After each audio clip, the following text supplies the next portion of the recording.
जून 2024 के पहले हफ्ते में पाकिस्तान का कौमी बजट पेश किया जाएगा। बजट से पहले और बजट के बाद स्टॉक मार्केट की क्या सूरत हाल होगी। पाकिस्तान की मईशत के हवाले से एक बड़ी अच्छी खबर यह है कि स्टेट बैंक के फॉरेन एक्सचेंज रिजर्व्स 2 साल के हाईएस्ट लेवल पर आ चुके हैं और बैरून मुल्क मुकीम पाकिस्तानियों की तरफ से होम रेमिटेंसेज में 28% इजाफा देखने में आया है। Last week 2 IPOs Pakistan stock exchange में लिस्ट हुए हैं और उनका कामयाब सब्सक्रिप्शन हुआ। ऑटोमेकर्स कंपनीज की तरफ से कुछ गाड़ियों की कीमतों में कमी देखने में आई है। 100 इंडेक्स 73,000 के ऊपर थकता हुआ नजर आ रहा है, लेकिन एक्चुअली टेक्निकल इंडिकेटर्स क्या कहेंगे, आज हम इस बारे में तफसील से गुफ्तगू करेंगे। मेरी वीडियो आखिर तक जरूर देखिएगा and don't forget to subscribe my channel.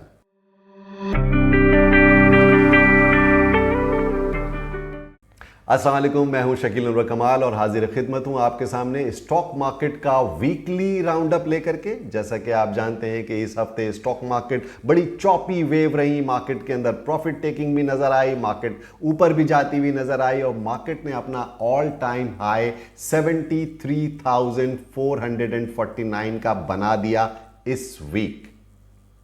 लेकिन मार्केट ऊपर जाते हुए थक रही है। क्या वजूहात हैं, इसकी टेक्निकल इंडिकेटर्स क्या शो कर रहे हैं, यह मैं आपको बाद में बताऊंगा। लेकिन पहले हम डिस्कस करते हैं कुछ पाकिस्तान की इकोनॉमी के हवाले से अच्छी खबरें क्या हैं। सबसे अच्छी खबर है वो ये है कि स्टेट बैंक ऑफ पाकिस्तान का जो फॉरेन एक्सचेंज रिजर्व्स है उसने 2 साल का अपना हाई हिट किया है और वो $9 अरब पे पहुंच चुका है। उसकी बुनियादी वजह स्टैंड बाई एग्रीमेंट के तहत जो IMF से $1.1 बिलियन के पाकिस्तान को रकम मौसूल हुई है, उसने पाकिस्तान के कौमी खजाने को स्ट्रेंथन किया है और Pakistani foreign exchange reserves $9 billion के हाई तक पहुंच गया है। पाकिस्तान का जो ओवरऑल फॉरेन एक्सचेंज रिजर्व्स है वो तकरीबन $14.45 बिलियन तक पहुंच गया है, जिसमें कमर्शियल बैंक्स के $5.33 बिलियन हैं। जैसा कि आप जानते हैं कि मिड ऑफ जुलाई 2022 में पाकिस्तान के फॉरेन एक्सचेंज रिजर्व्स अपने लोएस्ट लेवल पे चले गए थे। तब $0.4 बिलियन पे पाकिस्तान के SBP के रिजर्व्स पहुंच गए थे, जहां से आज हम इतनी हौसला अफजा पोजीशन पर आ गए हैं। 1 साल पहले Pakistan on the verge of default आ गया था और आज हम पाकिस्तान को IMF से डील होने के बाद से इकोनॉमिक नंबर्स में बेहतरी की खबरें आना शुरू हो गई हैं, जिसका जिक्र ब्लूमबर्ग भी कर रहा है और इंटरनेशनल रेटिंग एजेंसीज भी कर रही हैं। और पाकिस्तान की स्टॉक मार्केट आपके सामने एक आईना है जो कि बता रही है कि पाकिस्तान कि इकोनॉमी के अंदर थोड़ी स्टेबिलिटी के साइंस आना शुरू हो चुके हैं। सबसे अहम बात यह है कि पाकिस्तान के जो फॉरेन एक्सचेंज रिजर्व्स को स्ट्रेंथन करने में ओवरसीज पाकिस्तानीज ने अपना रोल अदा किया है, वो बहुत ही काबिल जिक्र है। और रेमिटेंसेज में अप्रैल 2024 में 28% से ज़ायद का इजाफा देखने में आया है। पाकिस्तान के इन्फ्लेशन नंबर भी कंट्रोल होते हुए नजर आ रहे हैं और बिलो 20% हमें इन्फ्लेशन नजर आ रहा है। हाउस होल्ड के अंदर CPI नंबर्स के अंदर काफ़ी कमी होती हुई नजर आ रही है, जिससे ये उम्मीद दोबारा रोशन हो रही है कि शायद आइंदा आने वाली मॉनेटरी पॉलिसी के अंदर रेट कट किया जाए। इस हफ्ते स्टॉक मार्केट के लिए अच्छी खबर ये थी कि 2 IPOs लिस्ट हुए हैं पाकिस्तान की स्टॉक एक्सचेंज के अंदर।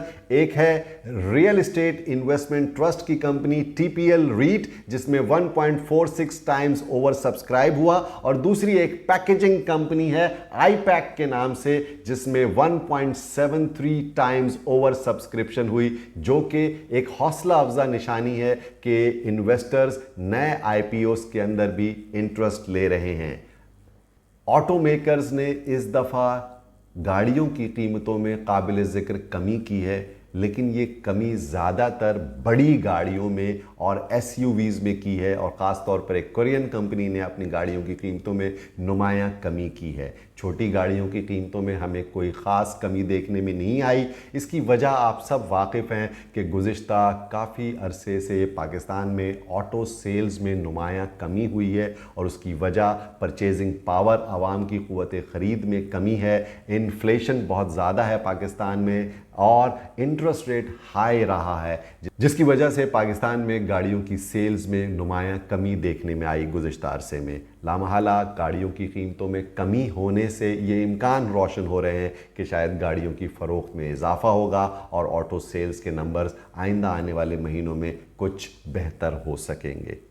KSE 100 इंडेक्स ने 73,449 का हाई बनाया लास्ट फ्राइडे, और इट क्लोज्ड एट 73,085 पर। 73,000 के ऊपर पहली दफ़ा इंडेक्स बंद हुआ है। गो के पूरा वीक बाजार का चौपी रहा। बहुत सारे सेक्टर्स के अंदर हमने प्रॉफिट टेकिंग भी देखी, खासतौर पर ऑटो असेंबलर्स के अंदर, साजगार इंजीनियरिंग के अंदर, और होंडा कार के अंदर, और दीगर कंपनीज के अंदर। इसके अलावा टेक्नोलॉजी सेक्टर्स के अंदर भी प्रॉफिट टेकिंग नज़र आई, लेकिन नए सेक्टर्स के अंदर बहुत अच्छी बाइंग नज़र आई, जिसमें सीमेंट सेक्टर ने लीड किया है, led by DG Khan cement, lucky cement, Pioneer cement, maple leaf cement and फौजी सीमेंट। इसके अलावा फार्मास्यूटिकल कंपनीज में भी इजाफा देखने में आया, और उसकी वजह आप सबको मैं पहले भी अपनी वीडियो में बताता रहा हूं कि जितनी भी एक्सपोर्ट ओरिएंटेड कंपनीज हैं जो कि एक्सपोर्ट करती हैं, ख़ासतौर पर सीमेंट सेक्टर, फार्मास्यूटिकल कंपनीज जो कि एक्सपोर्ट से इनका डॉलर में रेवेन्यू आता है, इन कंपनीज के अंदर मैं पहले ही कह चुका हूं कि तेज़ी लगती है। लिहाजा इन कंपनी को अपनी वॉच लिस्ट में ज़रूर रखिएगा, और आइंदा भी अगर रेट कट की खबर आती है तो इन कंपनीज के अंदर नुमायां इजाफा देखने में आएगा। आइंदा हफ्ते स्टॉक मार्केट किस रुख पर जाएगी, आइंदा आने वाले दिनों में चूंकि बजट आ रहा है, और दूसरी इंपॉर्टेंट खबर है IMF का जो पैकेज है, पाकिस्तान एक तवील मुद्दती प्रोग्राम में IMF के साथ नेगोशिएशन करने जा रहा है। 6 से 8 अरब डॉलर की पाकिस्तान को ज़रूरत है। इस हवाले से IMF की कंडीशंस को फुलफिल करना पाकिस्तान के लिए लाजमी है।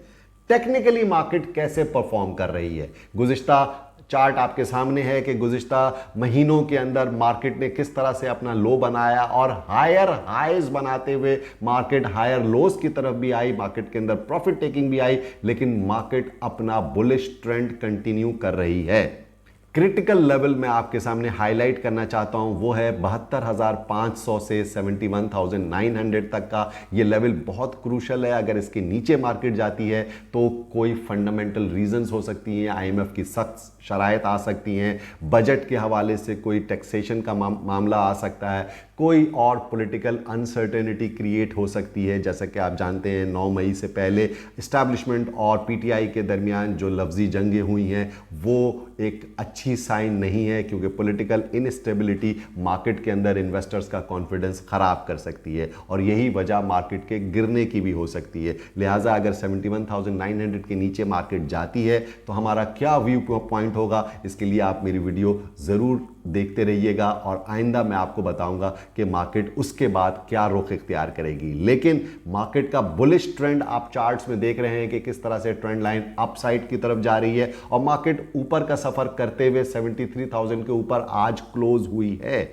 लेकिन इसका नेक्स्ट टारगेट 74,500 के ऊपर बन रहा है, और ये लेकर के इंडेक्स को कई और नए हाइस की तरफ जा सकती है। इस टेक्निकल इंडिकेटर्स को देखते हुए मेरा बुलिश ट्रेंड या बुलिश ध्यान तो बाकी बनता है, लेकिन इस लेवल पर नई पोजीशन लेते हुए आपको थोड़ा कॉशियस रहना चाहिए, और मार्केट की नेक्स्ट मूव को माइंड में रखना चाहिए।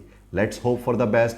आइंदा आने वाली वीडियोस मेरी लाजमी देखिएगा, और जैसा कि आपको मैंने पहले भी बताया था कि मैं बिफोर इलेक्शंस आपको बोल चुका था कि मार्केट इलेक्शन से 3 से 6 महीने के अंदर 20% से ज़्यादा बढ़ जाएगी, और इंडेक्स 75,000 तक आ सकता है। और आप टेक्निकल चार्ट्स पे देख लीजिए कि 75,000 इज़ वेरी नियर। आप सबका बहुत बहुत शुक्रिया।